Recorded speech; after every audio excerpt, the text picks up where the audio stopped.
Feature Fire, a podcast from Kim Baker Studios that dives into self-discovery and personal fulfillment through the shared experience of food.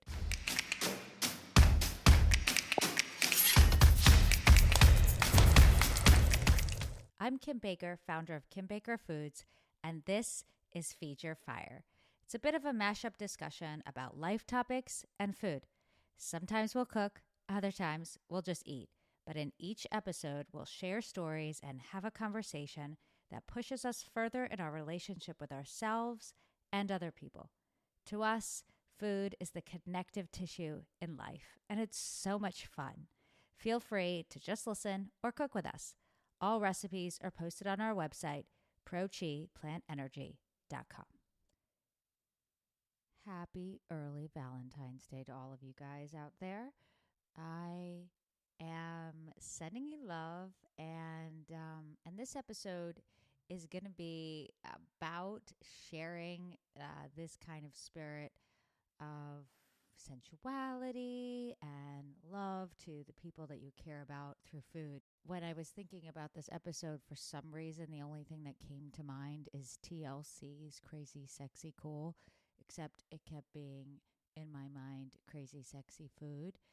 And so we're going to make something that makes us feel like our sexy selves, something a little bit sensual. That could be something you enjoy by yourself, or you could share it with another. But food does have this amazing ability to make us feel things. It can create an emotion for us. And so we're tapping into that today, and we're going to make a recipe that hopefully amplifies that for you and gives you a little bit of a sense of fun. There are these two quotes in our Feature Fire journal and guidebook that really hit on what we're talking about today. One is a quote from Richard Branson that says, "Fun is one of the most important and underrated ingredients." And I just love that because, sometimes we can get so focused on these really serious things and forget to counterbalance that with a little bit of spirited goodness. And so this episode kind of acknowledges that and leans into the fun side. There's also another quote in our guidebook that is from Alan Waltfelt that says, "Food is symbolic of love when words are inadequate." At least for me, words are not my strong suit in expressing how I feel, but action is.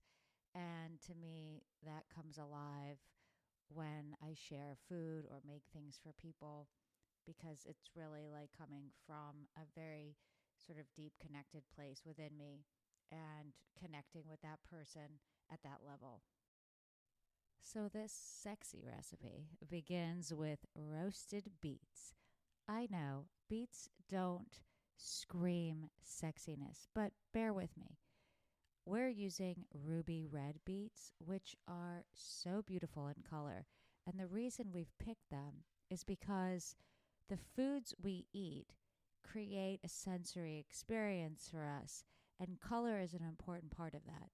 So these ruby red beets have this bright, beautiful red color that's symbolic of the holiday. And red has an energetic quality that is very positive. It can actually kind of create a sense of passion and excitement. And so these beets are kind of the core of this recipe for that reason. And also because beets are among the foods that can help trigger a hormonal response in our body naturally. All of the ingredients in this recipe have been picked not just because they pair well, but because of their nutritional profile and the way they could help our body activate things like dopamine, serotonin, oxytocin, and create a natural sense of well-being. There's a growing field of study called nutritional psychiatry that seeks to understand the emotional impact of the foods we eat and how our intake of certain foods can positively or negatively, create emotional responses. And with that in mind, we've crafted this recipe to truly activate systems in our body that make us feel really good. So, the first thing we're going to do is roast our beets. You can do this a day in advance. The beets take some time to cook, but this is not hard. I want you to take whole beets, rinse them off so they're nice and clean, and then put them on a baking sheet lined with aluminum foil and drizzled with oil. Put them in the oven on about 375 degrees for about an hour. The beets will get tender. And when they do, take them out of the oven, let them cool, and then we're going to peel off the skin. I would recommend wearing gloves when you peel the skin off of these beets because there's nothing very sexy about stained fingernails. And beets do have this colorful quality that will create a lasting effect on your skin. Once you've peeled your beets, we're going to dice them. I prefer a dice because I like that textural element in this salad, but you could also slice them thinly if that's your preference. We're going to pair that with pickled onions. Pickling red onions is a quick math lesson on ratios, and math is sexy. So go ahead and put on those nerdy glasses and bear with me for a minute. We're going to take red onions, slice them really thin, and then we're going to cover them in a liquid. That liquid is going to be 1 part water to 1 part vinegar. So if you've got a half a cup of water, add a half a cup of vinegar. Then we're going to add salt and sugar. It's also going to follow a ratio that is a 1-to-2 ratio. So we're going to add in about 1 teaspoon of salt and 2 teaspoons of sugar. Our math lesson for the day is done, and you got an A on the assignment. This is a quick pickle. It only takes about an hour, so do it while your beets are in the oven. Store those pickling onions in the refrigerator until you're ready to use them. We're just getting all of the ingredients prepped right now, so don't worry about putting it in a bowl or the presentation. We're going to do that last. Strawberries and chocolate have been known to sort of symbolize Valentine's Day, and that's not really coincidence.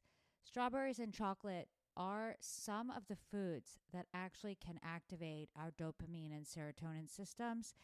And so the origins of that tradition are rooted in nutritional science.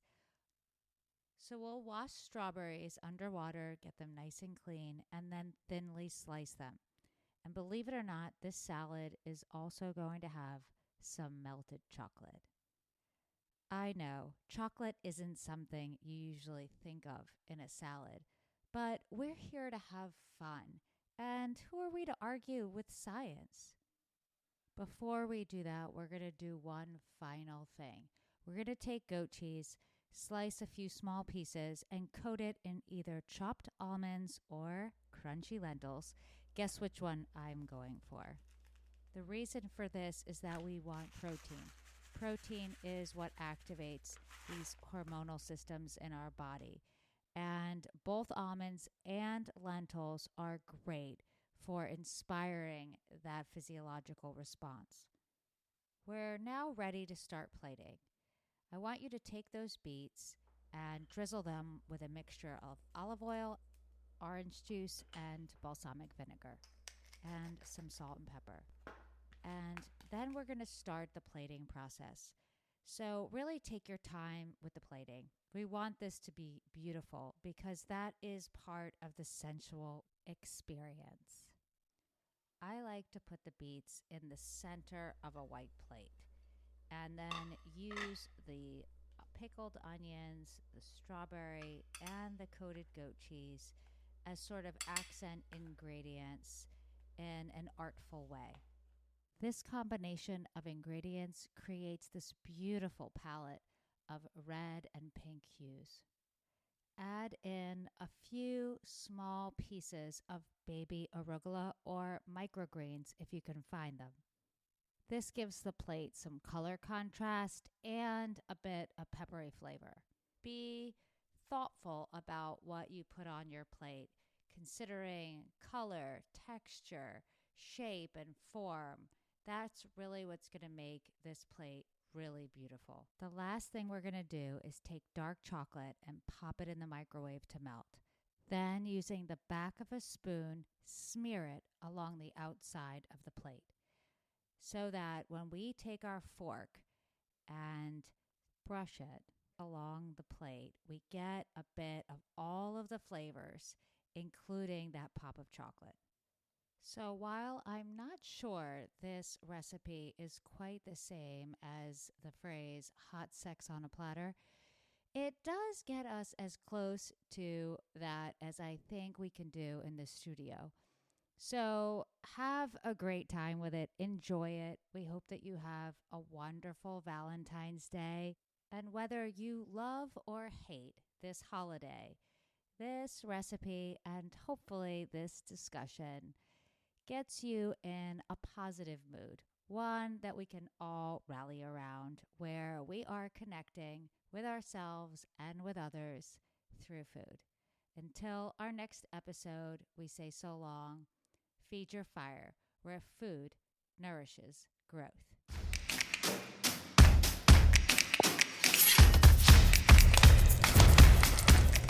Feed Your Fire is sponsored by Pro-Chi Plant Energy.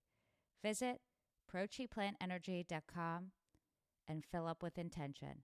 That's PROCHI plantenergy.com.